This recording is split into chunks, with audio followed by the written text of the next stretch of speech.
her boss, who worked for the governor, said, "Are you sure this is going on?" That's what she said. She said, "Are you sure there's no resolution to this?" We said, "No." We gave her every opportunity. She is undermining your plan for community services. She's undermining you. You may not see it. She's saying all the right things to you, but we see the effect of what she's doing. With the very next week, she was out of the picture. She was given a desk job in a room, sorting numbers. She no longer had visibility. Within 8 weeks, she was out of the state. So you could, and I mean, I'm not saying everything got fixed after that, but I'm just saying the philosophy of change came in with the next new guy, and that next new guy that came in also knew how that predecessor was gotten rid of, and made a meeting with every one of us saying, and what do you think? How should we do this? Can you tell, I really want your opinion. Because they really didn't want the same thing to happen to them. And, we've seen some changes. I mean, I'd like to see it faster. But you can play it that way too. You can do it. Because they did not want to deal with 40 people, mostly all in wheelchairs, who said this lady was a fake. When you go down the sidewalk, and there's a little dip in the sidewalk so a wheelchair can go through, or somebody who's blind can feel the bumps. She just told you how that came to be. When we get on the special buses out here, as they're referred to by some riders, that's how they came to be. She just told you. She didn't give you dates. She didn't give you times. Some names, but that's how the West was won. Was through people coming together and changing what was unacceptable to them. That's all I They don't know what they're doing. They mess things up so bad. They don't stick with the criteria of getting accepted with some people. I mean, I have all year round service. Okay, I can still walk. I can still get up and move. They can't. Why can't they get year-round service? You see what I'm saying? I mean, it's not logically right. It's not fair. Well, I hope you're angry. Oh, I am, and I'm coming. But that's what we're looking for. If you come to the Independent Living Center and you feel a little anger and frustration, you came to the right place, because we're trying to gather up all you angry folks and bring you together. And another thing, because if we get a big enough mass of you, I'm saying 5 or 10, you can maybe even 40, I don't know. But you mentioned that you went in as one person. One of the things they teach you with ADAPT is you don't want to pull a John Wayne. You know what a John Wayne is? That means you go in with your 6-shooter and you're all by yourself and nobody's got your back. You don't want to do that. That's a sucker move. Mm-hmm. Because they could take you out and they never hear about you again. It could happen. It's too easy for them. What you want to do is when you go in there, you take your buddies with you who are watching your back. You can do all the talking you want, but they're still counting. There's 5. This one's talking, but there's 5. And they're suggesting they each know 5 more. well, there's counter numbers. Yeah. We might be able to make this problem go away quickly. What the Center for Independent Living is about is finding the power we do have. We don't have a lot of money. We don't have endless staff. We find the power that we do have. The power is a lot of knowledge, and we build on that knowledge by sharing it. There's another thing too that gripes me really bad, is they sit there and have to make every business handicap accessible. Okay? Only if you make them. Well, yeah, but I mean, that's what it's supposed to be. What about these stupid doors? Yeah, you can get up there, but how in the world are you gonna open up a door and put your scooter into or your wheelchair into? That's a real bear sometimes. Well, I mean, they do talk about opening up these laws and these regulations and making them stronger, but there's always the balance. Well, if you open the door and you get everybody at the table to rewrite these things, they might make this one with high visibility stronger, but they might make these other things.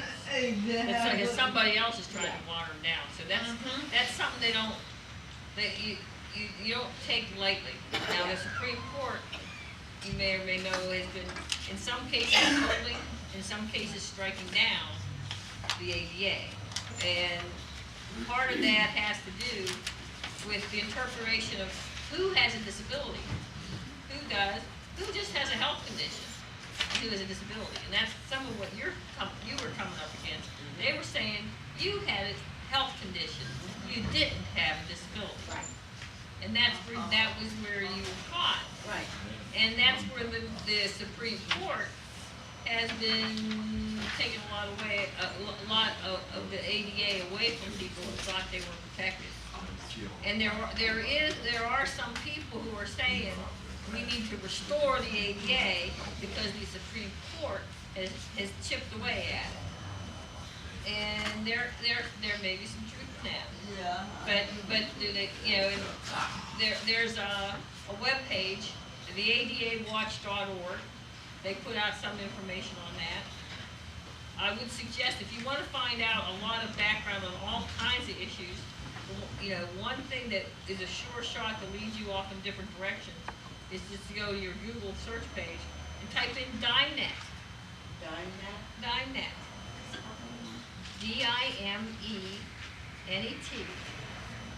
Now this place is one of the birthplaces of DIMENET. This is one of the heritages of the Dayton Center. You all had, the computer expertise to wheel and deal in information broking, and you did in the disability movement. You've done that before a lot of other people did it. As a result, when you go to the search engines, they got your web page tagged before they got other people's tags because they're the oldest ones. So DIMENET was one of the first applications of the internet resources to the disability community. So if you type in DIMENET, you Google it, it'll come up with all the web pages related to DIMENET, and it'll take you down all the history roads. So it's and a lot of the current event roads too. You can also go to our webpage, which is www.acils.com. There's that one too. But DIMENET DIMENET will lead you there. Yes. DIMENET will lead you to ACILS. It'll lead you to NICL. It'll lead you to ADAPT. It'll lead you over the entire geography of the disability movement in this country and in the future. I should add that the ground that we're breaking in the United States of America is being watched by the entire world. The disability movement worldwide wants every little drop of information about the progress we're making with the ADAPT actions we do, with the passage of a civil rights law. That's astounding. What other country has a civil rights law for people with disabilities? You won't find it out.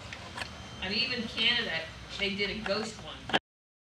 If people want to respect the rights of civil rights of Canadians with disabilities, they may do it.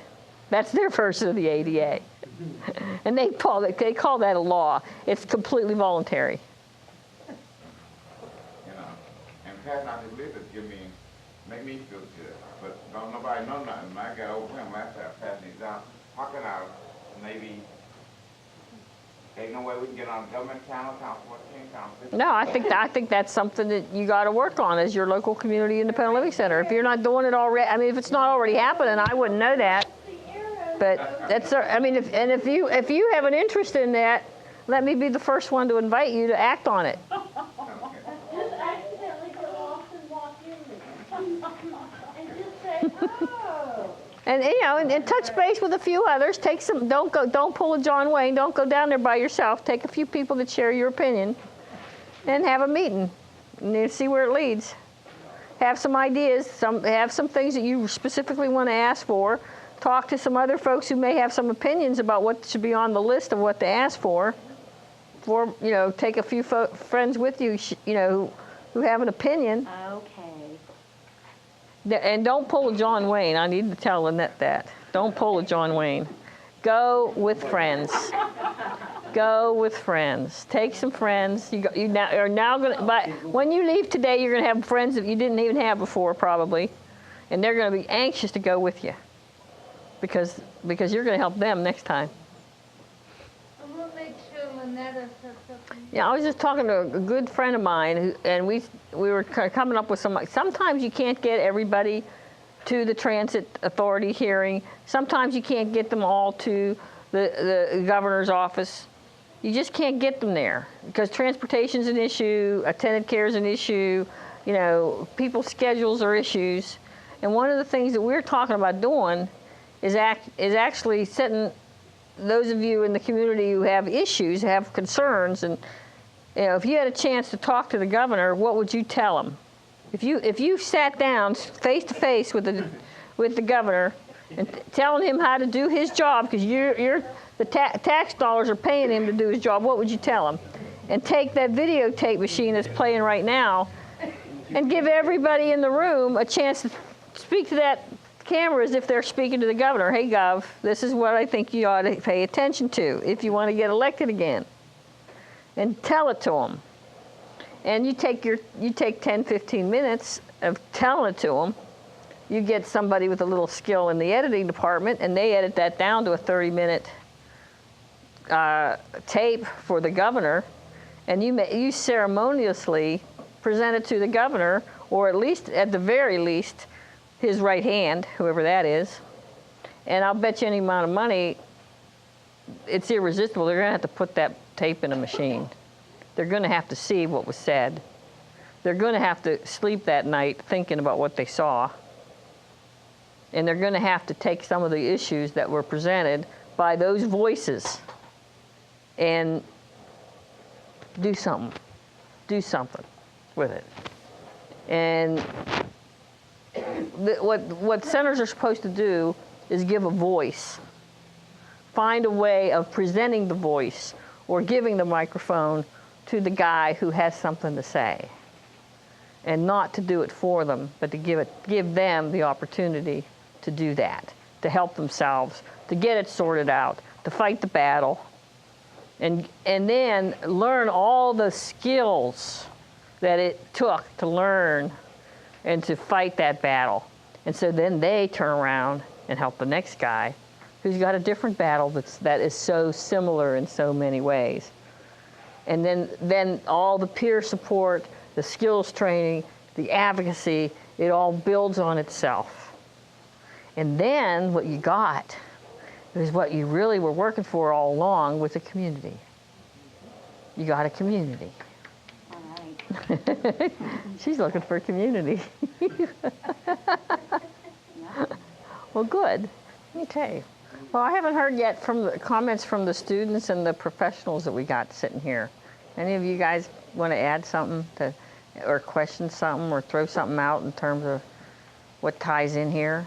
Because that's the other issue we're having with the local transit, is that they're not sending appropriate vehicles to pick people up. And then when you turn it down, they use it as a no-show. I mean, you could always ask for a Department of Transportation, for the U.S. government investigation of these practices, because I'll tell you what, the Department of Transportation, the United States government, has been beat up so bad by ADAPT. They're on your side when they come in and do an investigation. They really are. So, you know, and they're looking for complaints because not enough communities complain. So if you can get them something in writing, they'll come down and ask a lot of questions, and these guys, I'm sure, will spruce up. That's also what I did. Then we went to the board meeting, he saw everybody there. Right. I mean, numbers scare them, don't they? Just like that. Numbers scare them. Numbers scare them. I'm saying that does work. Who do you request that investigation from? Well, look on the web page, Department of Transportation, United States federal government. United States Department of Transportation, yeah. They got a complaint department for civil rights and enforcement, something like that. Okay. because you got some good guys down there. People with my disorder that have applied like 5 times and appealed it each time. Sure. Then turned out. Yeah.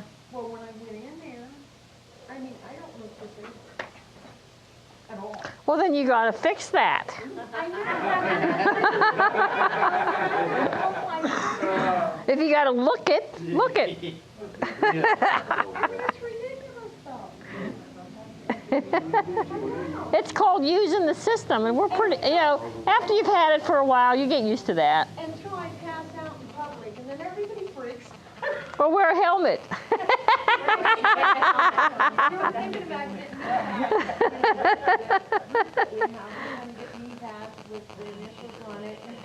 I'm serious though. Yeah, it may sound funny, but it's just like the diaper thing. It's in a system device, and it convinced somebody. You don't have to talk as long. Save your breath. Get a doctor to prescribe it for you. Say, yeah, I'm wearing this helmet. I need this helmet. Now give me the damn transportation. Yes, absolutely. What you will find at Centers for Independent Living are a lot of people who don't fit neatly into little